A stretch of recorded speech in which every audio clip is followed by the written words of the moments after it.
I had to hold back a groan as the girl standing right next to me introduced herself to the class. My class. She did it with such an air that told me she'd done it plenty of times before and reveled in the attention. Little attention seeker she was. The too small red dress she wore said it all. It screamed it at me from a mile away. She was definitely the type of girl I tried to avoid as much as possible during daytime. At night, maybe if I was very desperate for a meal, but even then I didn't like her scent very much. Too many chemicals from the perfumes sprayed on her skin and the soaps and creams she'd used. Currently, she was smiling flirtatiously at me every other word while still managing to wrap every single male in the classroom around her little finger. Except me, of course. She was skilled, I had to give her that, but that didn't mean I liked her, and definitely not that I was impressed. She probably had a tiny bit of siren blood in her somewhere. The heritage unknown to her, but she deftly took advantage of it. A knock on the door made me smile, finally an excuse to get that Jennifer away from me. "Come in," I called, groaning internally when I heard the girl population in my class sigh collectively at my words. Damned accent. I should have just gone for the American accent, even though I hated it with a passion. The door opened and someone stepped into the room. I couldn't see who, seated on the edge of my desk behind Jennifer as I was, but a delicious scent assaulted my nostrils. Jennifer stiffened, and I was sure she was glaring at whoever it was, her shoulders tensed, like an angry cat. "Why don't you sit down, Jennifer?" I said smoothly, gesturing towards a seat as I spoke. Jennifer whirled around to me, her blue eyes sparkling, a pout on her full lips. I suspected she thought it looked seductive, but it didn't do anything for me. Disappointment flew across her features, but she masked it quickly, sauntering to a chair in the front, swaying with her hips in such a way that I briefly wondered how she managed to walk at all. It just didn't look natural to me. Still, the boys in the room seemed to like it, all eyes glued to her. I turned to face the newcomer and then wished that I didn't. I must have looked like a fool, my mouth falling open just so I could taste her scent better. It was her that I'd smelled before, so delicious that it was almost mouth-watering. Except that the thought alone of biting her for food felt repulsive. A different kind of delicious. She was small, but her legs were long and clad in very snug black jeans, small feet encased in black, worn-looking all-stars. She wore a black sleeveless shirt and a silver necklace, but I couldn't see what exactly. She had her arms crossed in front of her, clutching books to her chest as if she thought she could hide behind them. Her skin was golden, like the sun itself was captured behind it. She seemed to almost glow with it, and I felt such a strong urge to reach out and touch her, to run my hand across that perfect skin, to make her moan my name. I had to clutch the desk tightly to keep myself from actually doing so. She had long auburn hair, cascading around her in wide natural curls, more evidence that the sun lived inside her.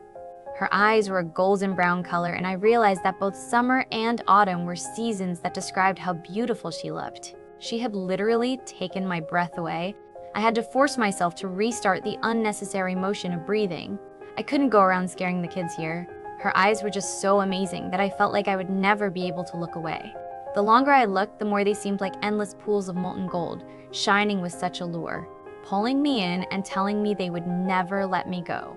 The tingling spreading through my body along with the lust uncurling in the pit of my stomach like an angry beast woke me up. "You are late. Care to explain why? And while you're at it, introduce yourself too."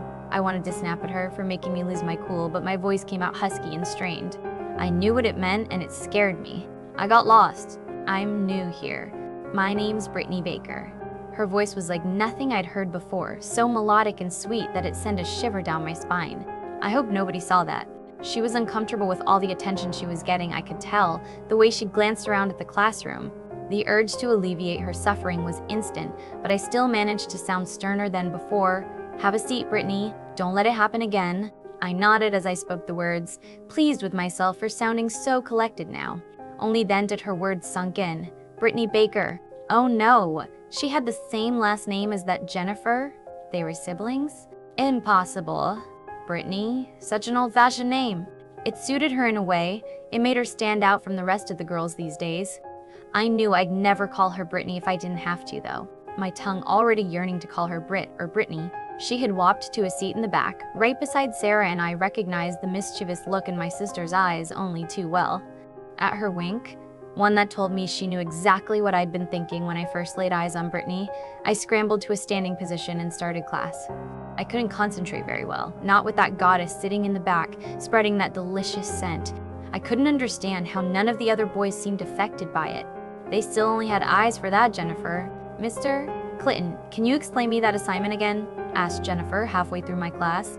She was leaning forward on her desk so her breast pushed up, revealing more cleavage than I was sure I was legally allowed to see on a student. I swallowed my annoyance and carefully explained it to the entire class again, not even once stepping closer to the blonde as she flirtatiously batted her eyelashes, enticing me to come closer. I only had eyes for Brittany though. She didn't look at me, her face constantly flushed as she blushed furiously. It made her even more beautiful. Every now and then it seemed like she gathered enough courage to peek up through her long lashes and look at me.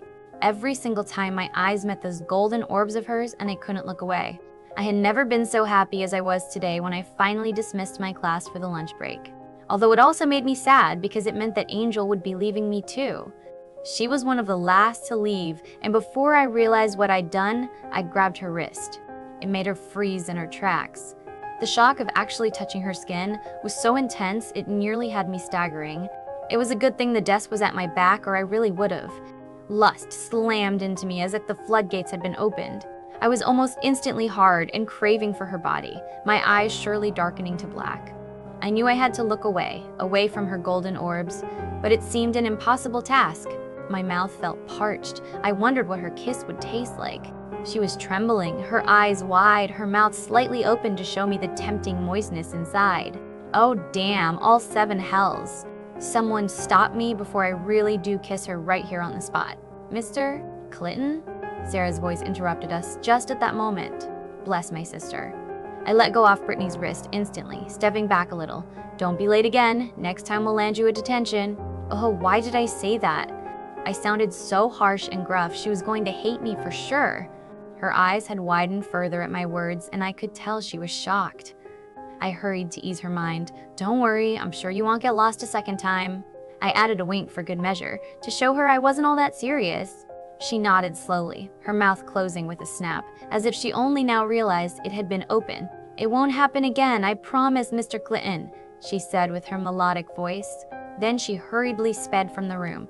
You are in deep shit, brother, was all Sarah said to me as she followed the angel. She cast me one look over her shoulder that told me we were going to have a very long talk on the way home. I wasn't sure I was gonna like it. I wasn't sure I cared though, because all my mind was screaming was, you found your mate, your soulmate. Follow her, get her, make her yours, mark her. It took a lot of effort to remain seated on my desk, like I usually did. It took a hell of a lot of effort. My body yearned to go after Brittany just as much as my mind. I really needed to calm down first though. I sat down heavily in my chair. I found my soulmate, and she's a student and I'm her teacher. She's a human and I'm a vampire. All I knew was she's going to be mine.